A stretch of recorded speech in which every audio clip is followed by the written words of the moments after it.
بسم اللہ الرحمن الرحیم عن اوس بن اوس قال قال رسول اللہ صلی اللہ علیہ وسلم ان من افضل ایامکم یوم الجمعۃ فیہ خلق آدم وفیہ قبض وفیہ النفخۃ وفیہ الصعقۃ فاکثروا علی من الصلاۃ فیہ او کما قال علیہ الصلاۃ والتسلیم۔ حضرت اوس بن اوس رضی اللہ تعالی عنہ نبی صلی اللہ علیہ وسلم کا یہ ارشاد نقل فرماتے ہیں کہ ان من افضل ایامکم، تمہارے دنوں میں سے بہترین دن، افضل دن، یوم الجمعاتی، وہ جمعے کا دن ہے۔ اس کی وجہ پھر آپ علیہ السلام خود فرماتے ہیں فیہ خلق آدم، اس میں حضرت آدم علیہ السلام کی پیدائش ہوئی، وفیہ قبض، جمعے والے دن حضرت آدم علیہ السلام کی وفات ہوئی، وفیہ النفخہ، اور قیامت والے دن جو سور پھونکا جائے گا، نفخہ اولا نفخہ ثانیہ، فرمایا وہ بھی اسی دن جمعے کے دن ہوگا۔ فاکثروا علی من الصلاۃ فیہ، لہذا جب یہ تمہارے دنوں میں سے افضل ترین دن ہے تو تمہیں چاہیے کہ اس میں میرے اوپر زیادہ سے زیادہ درود شریف پڑھو۔ پاک پیغمبر صلی اللہ علیہ وسلم اس حدیث شریف کے اندر دو چیزوں کی ترغیب دے رہے ہیں، ایک تو جمعے کے دن کی اہمیت ہمیں بتا رہے ہیں، اور دوسرے نمبر پر کہ اس کے اندر تمہیں ایک عمل یہ کرنا چاہیے کہ میرے اوپر زیادہ سے زیادہ درود شریف پڑھو۔ جمعے کا جو دن ہے، یہ دن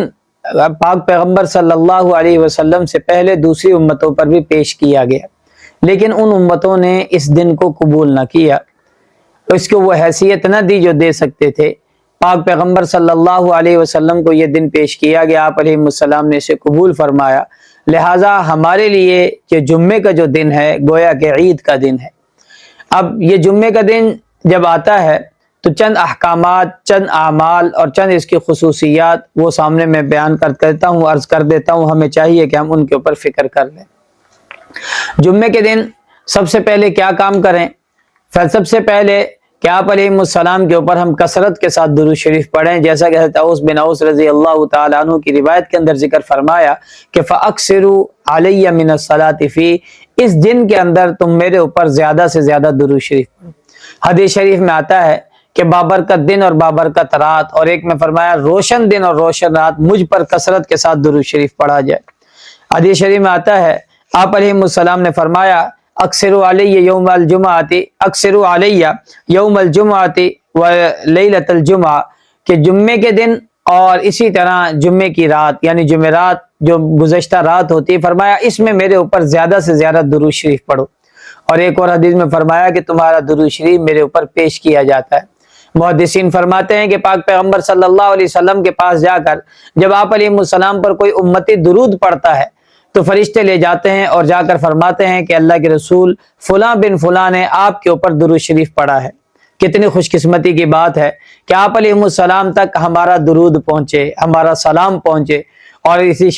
شاعر نے بڑی عجیب بات ارشاد فرمائی، وہ فرماتے ہیں کہ مجھ سے تو بہتر ہے ذکر میرا تیری مجلس میں تو ہے،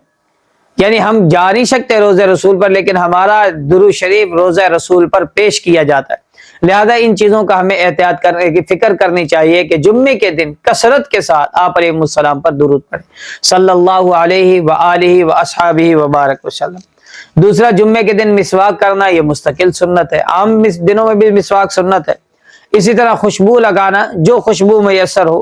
تیل لگانا، صاف لباس پہننا، یہ بھی نبی صلی اللہ علیہ وسلم کی سنتوں میں سے ایک سنت ہے۔ اگر کوئی امام ہے اسے چاہیے کہ فجر کی نماز میں سورۃ الدہر اور سورہ الف لام میم سجدہ کی تلاوت کرے، اور اسی طرح امام کے قریب بیٹھے، جتنا یہ امام کے قریب بیٹھے گا یہ بھی فضیلت کا باعث ہے جمعے کے دن۔ اور اسی طرح قرآن پاک کی تلاوت جمعے کے وقت کسی وقت میں بھی سورۃ الکہف کی تلاوت کرے۔ آپ علیہ السلام نے ایک مرتبہ دجال کا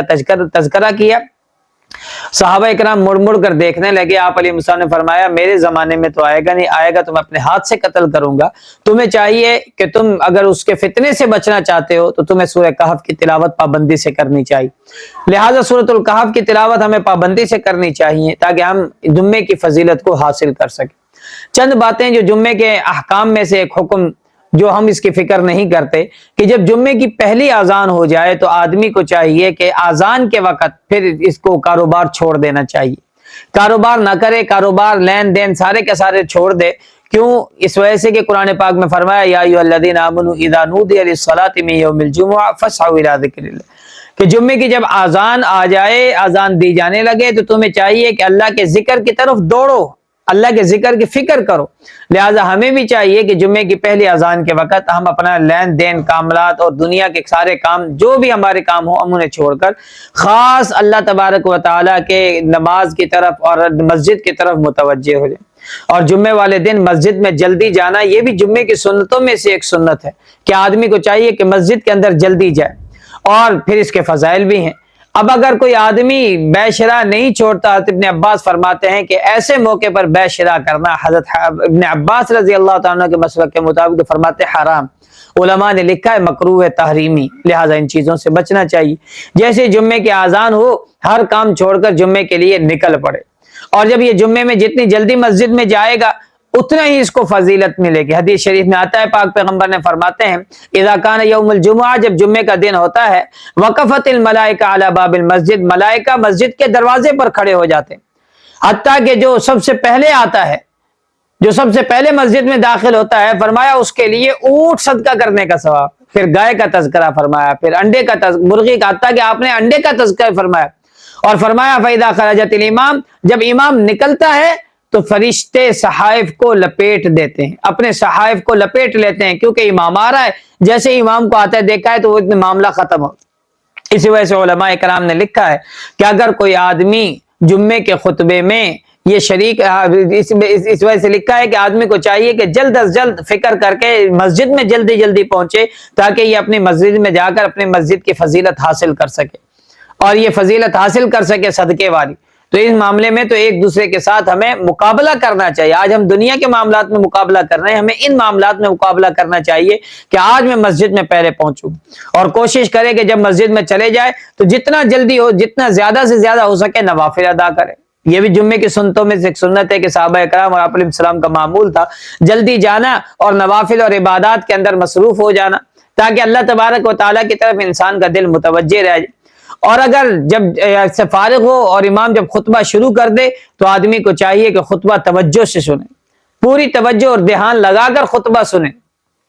عموماً ہوتا یہی ہے کہ اسپیکروں کا زمانہ ہے، دور دور آوازیں آتی ہیں تو ہم اسی وقت بھاگنا یا جمعے کی تیاری کرنا شروع کر دیتے ہیں۔ علماء نے یہ بات بھی لکھی ہے کہ جس آدمی نے خطبہ نہیں سنا، اور خطبہ سننے کا مراد مسجد میں بیٹھ کر ہے، اسپیکر والا نہیں کہ ہم گھر میں بیٹھے ہمیں آواز آ رہی تو ہم خطبہ سن رہے ہیں، تو فرمایا کہ جس آدمی نے خطبہ سنا اور خطبہ نہیں سنا، اس کا فریضہ تو ادا ہو گیا، جمعے کی نماز تو ادا ہو جائے گی، جو اس کے ذمہ فرض تھا وہ ساقط ہو جائے گا، لیکن جمعے کے جو فضائل ہیں، فضیلت ہے، وہ اس شخص کو میسر نہیں ہوگی۔ لہٰذا ہمیں اس چیز کی فکر کرنی چاہیے کہ ہم وقت سے پہلے مسجد میں پہنچے، خطبہ پوری توجہ سے سنیں، اور خطبہ سنتے وقت بھی پوری توجہ کے ساتھ ہم بیٹھ کر سنیں، دھیان اور توجہ کے ساتھ۔ حدیث شریف میں آتا ہے، حضرت ابو ہریرہ رضی اللہ تعالیٰ عنہ ارشاد فرماتے ہیں کہ اگر اذا قلت لصاحبہ اسکت کہ اگر تو نے اپنے کسی ساتھی کو اتنا بھی کہہ دیا کہ خاموش ہو جا، فرمایا یہ لفظ بھی فقط لغوت، تو نے لغو بات کہی۔ اس وجہ سے علماء نے لکھا ہے کہ جب جمعے کی اذان ہوتی ہے خطبے سے پہلے، اس کا زبانی جواب نہیں دینا، دل میں دینا چاہے تو دے لے، زبانی جواب دینے کی اس کی بھی اجازت نہیں ہے کہ آدمی خاموشی سے وَإِذَا قُرِئَ الْقُرْآنُ فَاسْتَمِعُوا لَهُ وَأَنصِتُوا۔ بعض علماء اور محدثین کا قول یہ ہے کہ یہ جمعے کے بارے میں نازل ہوئی کہ جمعے میں جب امام پڑھ رہا ہو تو پھر آدمی خاموش رہے، خاموش رہ کر پوری توجہ کے ساتھ سنے۔ اور عموماً ہم نے یہ دیکھا ہے کہ جمعے کے اندر ساتھی جب بیٹھتے ہیں تو حایت خاص کرتے ہیں، دو زانوں ہو کر بیٹھیں گے یا چوکڑی مار کر بیٹھیں گے، بعد میں دو زانوں ہو کر، کوئی خاص حایت مقرر نہیں ہے کہ یعنی جو آدمی نے کرنا ہے تو کوئی خاص حایت اس کے لیے مقرر ہو، اس نے یہ معاملہ کرنا ہے، اس طرح کی ترتیب نہیں۔ یہ جو ادب اور یہ اس وجہ سے کہ بس خاموشی رہے جس طرح اس کو آسانی ہو۔ ہاں ایسی حایت میں بیٹھنا منع ہے، البتہ اس مکروہ لکھا ہے علماء نے کہ جس کو ایسے نیند آئے، سستی ہو جائے، اس کو یہ چیزیں پڑھ دیں اس وجہ سے۔ اور جمعے کی ایک خصوصیت یہ بھی ہے کہ آپ علیہ السلام نے فرمایا ان فی الجمعۃ ساعۃ، کہ جمعے کے دن ایک گھڑی ایسی ہے لا یسأل اللہ فیہا شیئا الا، کہ اس کے اندر آدمی جو بھی اللہ سے چیز مانگتا ہے اللہ تبارک و تعالی اس کو ضرور و ضرور عطا فرماتا ہے۔ علماء نے لکھا ہے کہ وہ 2 گھڑیاں اور بھی بہت سی لکھی ہیں، جو راجح کو لکھا ہے وہ یہ ہے کہ مغرب سے تھوڑی دیر پہلے کا وقت اور 2 خطبوں کے درمیان کا وقت ہاتھ اٹھائے بغیر دل میں دعا مانگیں۔ اللہ تبارک و تعالی ہمیں جمعے کی اہمیت اور جمعے کی فضیلت اور جمعے کی خصوصیات حاصل کرنے کی توفیق بھی نصیب فرما دے، اور جمعے کو اس کے تمام حقوق کے ساتھ ادا کرنے کی توفیق نصیب فرما دے۔ سبحانک اللہم و بحمدک، اشہد ان لا الہ الا انت، استغفرک و اتوب الیک۔